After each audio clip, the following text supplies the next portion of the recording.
Good afternoon. Welcome to the next episode of Karni Kitchen. Last time I made Sauji chicken, and many of you reached out and said, "What's a good mutton recipe for Sauji?" Actually, you can try the same recipe that I gave last time in mutton, and it will turn out to be very delicious. But there's another variation that I'm going to tell you today, where we will not use onion. So this is Sauji mutton, actually made the way people make it at home. So let me show you the ingredients. So the dry spices are the following. I've used this teaspoon as a measure. Bay leaves, maybe 4 or 5. Half a teaspoon of cloves. 2 teaspoons of black pepper.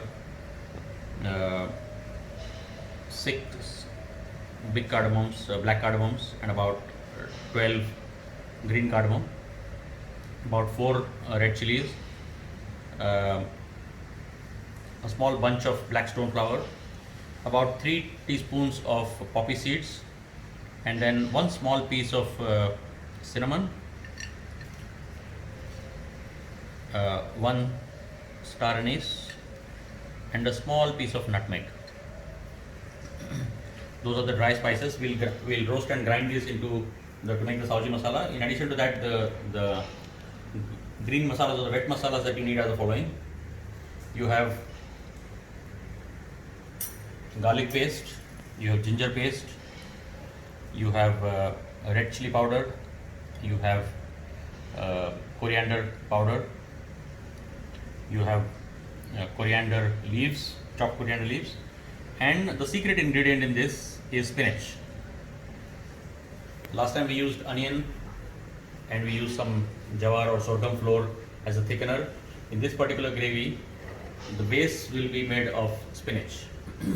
And I can assure you, when you eat it, you will not be able to recognize that there is spinach inside that.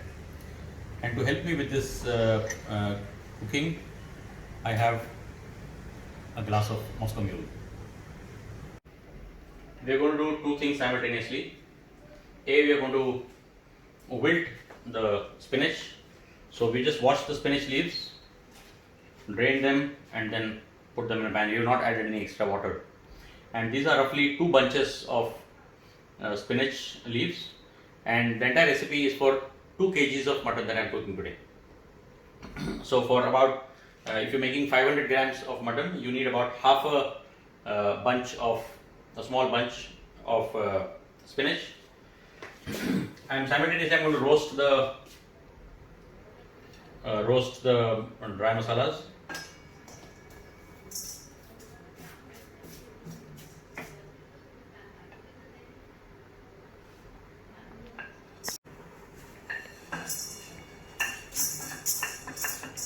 There's no oil in this. We're just going to dry roast this.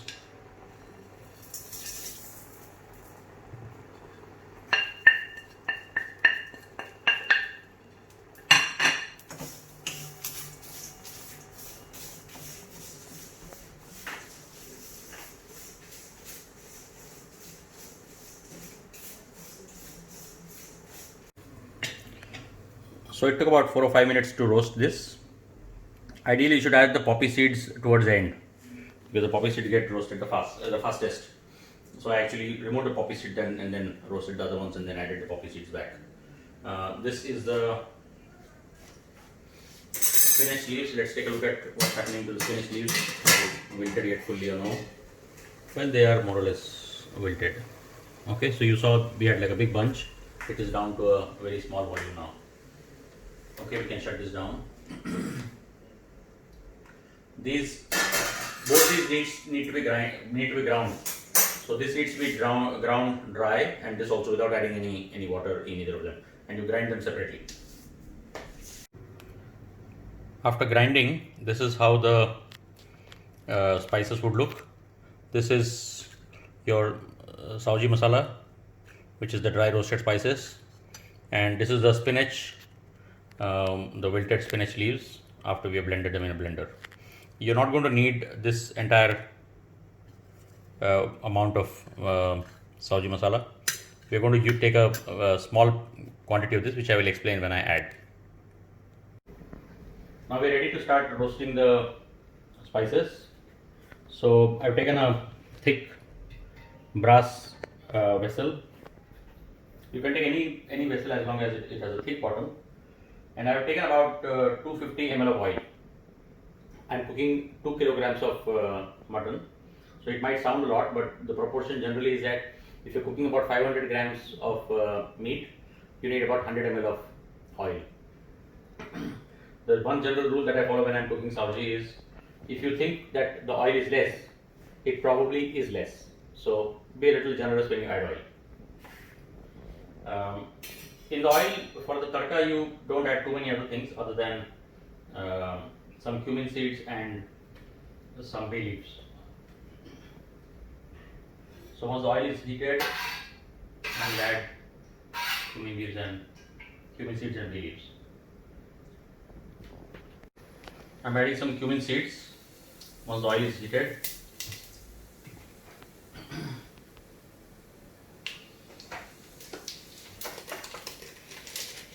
And a few bay leaves.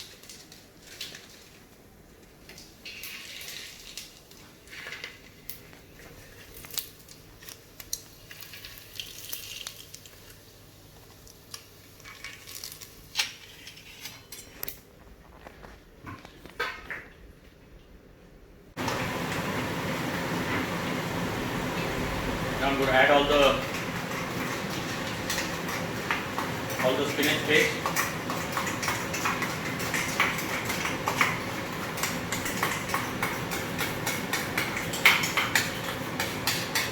After you heat the oil and add some cumin seeds and some bay leaves. You need to add the spinach puree and then cook it till most of the moisture is gone. Okay, this should take easily about 5 to 10 minutes. After the spinach starts releasing the oil and is largely cooked and the raw smell is gone, then you add the ginger garlic paste and the coriander.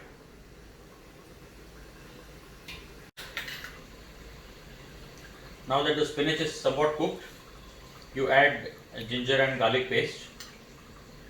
So the proportion is about 1.5 tablespoons of ginger plus garlic for 500 grams of meat. Since we have about 2 kilograms of meat, we need to add about 6 tablespoons of ginger and garlic paste together, which is 3 of each. So 3 of ginger and 3 of garlic. This is a good time to add the coriander also into the spices. The coriander adds a nice flavor to the spices as we cook them. This will look green as of now, but after you add the chili powder and the Sauji masala and the coriander powder, it will become very dark brown or black in color. You will not be able to make out that it has spinach in it, and the spinach flavor won't come through at all. I'm going to add the dry spices now. This needs a lot of coriander. About for 500 grams you need about 3 tablespoons of coriander powder. So this is totally about 12 tablespoons of coriander powder.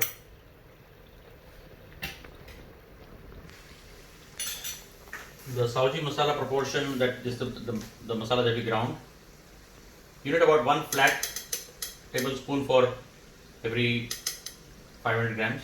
So I'm going to add about 4 of these.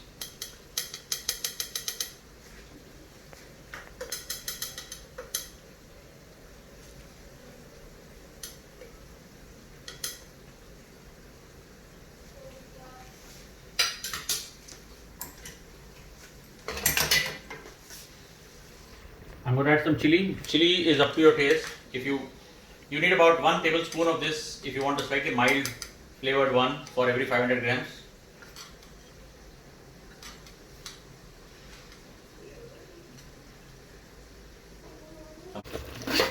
It looks dark brown or almost black in color. You need to roast this for a little while on a very low flame. You will start, the aroma will start coming from the kitchen, and actually anybody in the house will be able to smell it.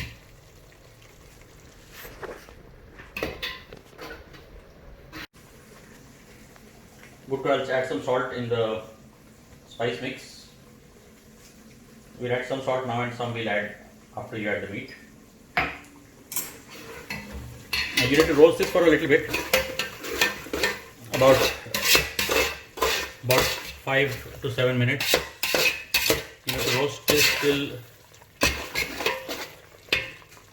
you start getting a nice spicy aroma.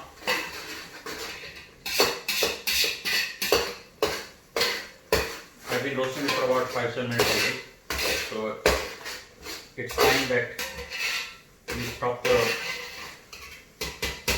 roasting the masala, and it's time to add the meat now.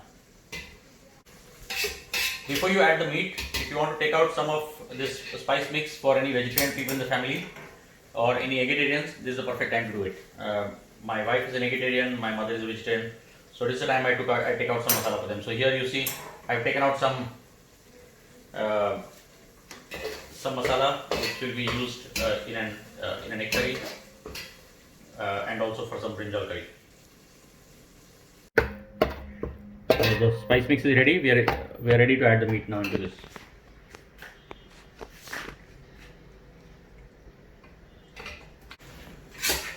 I am now tossing the mutton with the spice mix.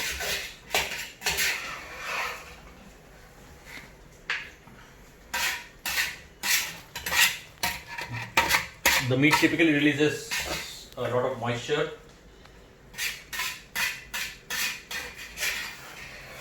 And before you add water into this, it's important to toss the meat in this spice mix for some time so that the spices get coated on all sides. The mutton releases some moisture. That moisture gets mixed with the spices, and you get the umami flavor. So I've been tossing this around for the last 7-8 minutes. I have not added any water here, but as you can see, there is quite a bit of gravy. So it's a combination of the oil that we had added and the moisture released by the meat. And now we're going to add water to this. So it's important to have boiling hot water. You shouldn't add cold water because that disrupts the cooking process. So this is boiling hot water, and we'll add maybe about half a liter of water, just enough to cover the meat.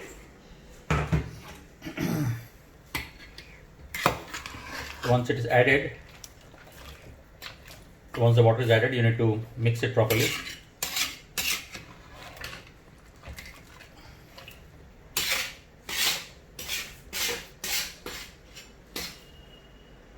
I'm making some egg curry. So the spice mix that we've taken out, I've taken the spice mix, no extra oil, and I've just added some little bit of tomato puree.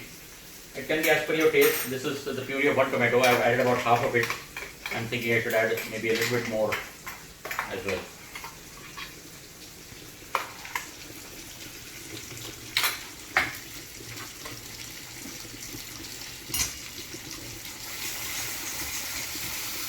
And once this is, you just roast it enough to make sure that the tomato is cooked, and after that you can just add water, and your base gravy for the egg curry is ready. There are people who like their eggs fried a little bit, so you boil the eggs first, and then you can actually toss the eggs in this spice, in the masala before you add water. You can do that also. There are others who like their eggs just boiled, in which case then you can release them in the in the curry towards the end. This should be enough for about 3 to 4 eggs. So one person can easily have this. The meat is cooking. You can see that I've kept a heavy vessel on top, and there's some water on top. It should take normally takes about 45 minutes to cook. The Saoji mutton curry is now ready. It took me about 45 minutes to cook. After that, I've taken it out in a serving bowl. I've sprinkled some coriander on top, and you need to eat this with rotis or rice, along with some onions and some lemon. You can also see the egg curry made from the same gravy. Enjoy and let me know if you like it.